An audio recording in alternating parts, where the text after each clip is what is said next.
ஆதி என்னும் பராபரையே அன்பான மனோன்மணியே ஜோதி எனும் பஞ்சாகத்தாலே சொற்பெரிய கரிமுகனே திகுதி நீக்கும் கந்தவளே திருத்துகின்ற குருநாதர்களே 18 சித்தர்களே பண்பான பரமசிவமே ஓதியே ஜோதிடங்கள் உரைப்பதற்கு நாத விந்து வடிவாக நல்ல துணை ஆவீரே. உலகில் உள்ள தமிழ் பேசும் அனைத்து நல் உள்ளங்களுக்கும் மற்றும் இந்த ஜோதிட சான்றோர்களுக்கும் மூத்தவர்களுக்கும் ஆர்வலர்களுக்கும் மற்றும் இந்த காணொலியை காணும் உங்களுக்கும் ஆஸ்ட்ரோராஜின் இனிய நல் வணக்கங்கள். நட்சத்திரங்களும் அதனுடைய காரகத்துவங்களும் என்ற வரிசையில் தொடர் பதிவுகளாக அதாவது காணொலிகளாக கொடுத்தவர்களும் அதில் அந்த வரிசையில் இன்று நட்சத்திர வரிசையில் 17வது நட்சத்திரம் அனுச நட்சத்திரம். இது ஒரு முழு நட்சத்திரமாக ஒரு ராசியில் அமையக்கூடிய ஒரு அற்புதமான அமைப்பை கொண்டது. இந்த நட்சத்திரத்தினுடைய காயத்ரி என்று பார்க்கும் பொழுது ஓ மித்ரே தேசாய வித்மகே மகாமித்ராயை தீமகி தன்னோ அனுராதா பிரசோதயாத் என்று சொல்லப்பட்டிருக்கிறது. இந்த நட்சத்திரம் வானமண்டலத்தின் 213 பாகை 20 கலை 1 வெகலை முதல் 226 பாகை 40 கலை வரை பரவியுள்ளது. 3 நட்சத்திரங்களில் ஒரு கூட்டமாகும். ஆகாயத்தில் இது கொடை போல தோற்றமளிக்கும். இது 4 பாதங்களும் விருச்சிக ராசியில் அமைகிறது. இதனுடைய பறவை என்று பார்க்கும் பொழுது வானம்பாடி, எண்ணிக்கை என்று பார்க்கும் பொழுது 3, மரம் என்று பார்க்கும்போது மகிழ மரம், தோற்றம் என்பது பார்க்கும்போது புஷ்ப கொடை என்று சொல்லப்பட்டிருக்கிறது. நாடி என்று பார்க்கும் பொழுது பித்த நாடி, அறிகுறி என்று பார்க்கும் பொழுது சனி, வேதை நட்சத்திரம் என்று பார்க்கும் பொழுது பரணி, தசா ஆண்டுகள் 19, மிருகம் என்று பார்க்கும் பொழுது பெண்மான், பாலினம் என்று பார்க்கும் பொழுது ஆண், பார்வை என்று பார்க்கும் பொழுது சமநோக்க பார்வை, நிறம் என்று பார்க்கும் பொழுது வெண்மை, தன்மை என்று பார்க்கும் பொழுது மிருதுவானது, கணம் என்று பார்க்கும் பொழுது தேவகணம், ரட்சு என்று பார்க்கும் பொழுது தொடை ரட்சு, விஷக்கடிகை என்று ஒரு குறிப்பிட்ட காலத்தை வரையறுத்திருக்கிறார்கள். இந்த விஷக்கடிகை என்பது 10 நாளிகை முதல் 14 நாளிகை முடிய என்று சொல்லப்பட்டிருக்கிறது. இந்த காலத்தில் சுப காரியங்களை தவிர்ப்பது நல்லது. அதே சமயத்தில் எதிர்கால வளர்ச்சிக்காக எந்த ஒரு விஷயமாக இருந்தாலும் இந்த காலத்தில் துவங்குவது அவ்வளோ அனுகூலமாக இல்லை என்பதை நடைமுறையில் பார்த்திருக்கிறோம். அதைத்தான் இங்கும் சொல்லியிருக்கிறார்கள்.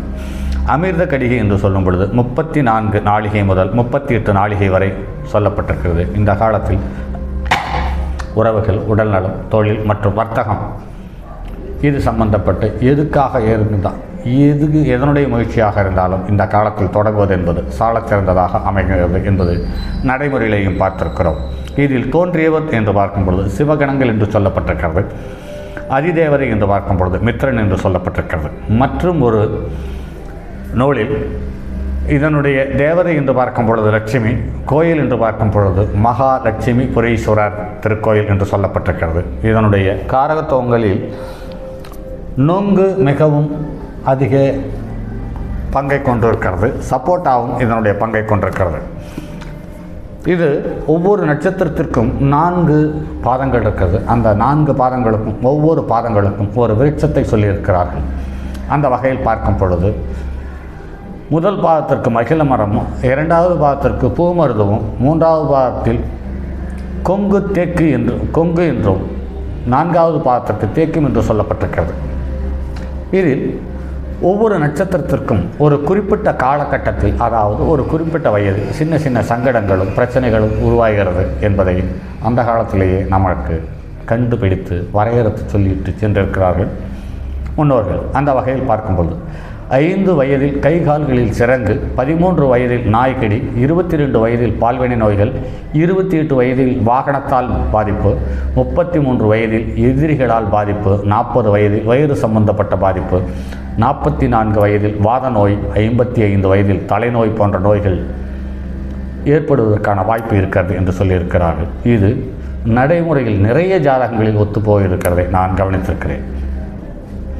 அதற்கு அடுத்தது சில காரகத்துவங்கள், அதாவது இந்த நட்சத்திரத்தில் பிறந்தவனுடைய குணாதிசயங்கள் என்று சொல்லப்பட்டிருக்கிறது. நல்ல பதவியுடையவன், நியாயவான், சத்தியவான், ஆச்சாரமுள்ளவன், மந்திர பாராயணம் செய்யத்தக்கவன் என்று சொல்லப்பட்டிருக்கிறது. வீணை புல்லாங்குழல் இசை மீது நாட்டம் கொண்டவன், நல்ல வாக்குடையவன், காமியமாவான் என்று சொல்லப்பட்டிருக்கிறது. 3வது பாதத்தில் பிறந்தவர்களுக்கு புத்திசாலி, அழகு படைத்தவன், மெல்லிய குரலுடையவன், வித்தை சாதுரியமுடையவன், நச்சு வாக்குடையவன், பரத்துரோகம் செய்பவர்கள், சகோதரர்களுக்கு துரோகம் செய்வான், நாணமுள்ளவன், குடையுள்ளவன் என்று சொல்லப்பட்டிருக்கிறது. அடுத்து நல்ல குணமானவன், தாம்பூலத்தில் பிரியமுள்ளவன், கடின உழைப்பு உள்ளவன், அமைதியானவன், நீதிமான், பரிசுத்தவான், பெற்றோர்களை நேசிப்பவன், பெண்களுக்கு இனியவன், முடியழகன், மார்பழகன், யானை போல் நடையுள்ளவன், நல்ல வசனமுடையவன், ஐஸ்வர்யமுள்ளவன் போன்ற குணாதிசயங்களை உடையவன் என்று சொல்லப்பட்டிருக்கிறது. இந்த நட்சத்திரத்துக்குரிய உடல் உறுப்புகள் என்று பார்க்கும் பொழுது மூத்திரப்பை, பிறப்பு உறுப்புகள், மலக்குடல், பிறப்பு உறுப்புகளுக்கு அருகில் உள்ள சின்ன சின்ன எலும்புகள் மற்றும் மூக்கெலும்புகள் என்று சொல்லப்பட்டிருக்கிறது. இதில் நோய்கள் என்று பார்க்கும் பொழுது மாதவிடாய், கொடூரமான உடல் வலி, மலட்டுத்தனம், மலச்சிக்கல், மூலநோய், இரத்த மூலம், உள்மூலம், வெளிமூலம், நீர்க்கோப்பு, சளி, கபம், கோழை, எலும்பு முறிவு, சுவாச பாதிப்பு, ஏப்பம், பௌத்திரம், சுவை முட்டுக்களினுடைய பாதிப்பு, இடுப்பு எலும்புகளில் வரக்கூடிய பாதிப்பு கொண்டவர்கள், வலி அதிகம், விரல்களில் நோய்கள் போன்றவைகள் இருக்கிறது. இது இல்லாமல் நடைமுறையில் நாம் பார்த்த விஷயத்தில் இவர்கள் நல்ல புத்திசாலித்தனமான உடல்வாகு கொன்ற நல்ல வீரமுடையவர்களாக இருக்கிறார்கள். கட்சி தலைவர்களாகவும் இருக்கிறார்கள். சாதுக்களிலும் ஒரு சிலவர்கள் இந்த நட்சத்திரத்தில் உள்ளவர்களாக இருக்கிறார்கள்.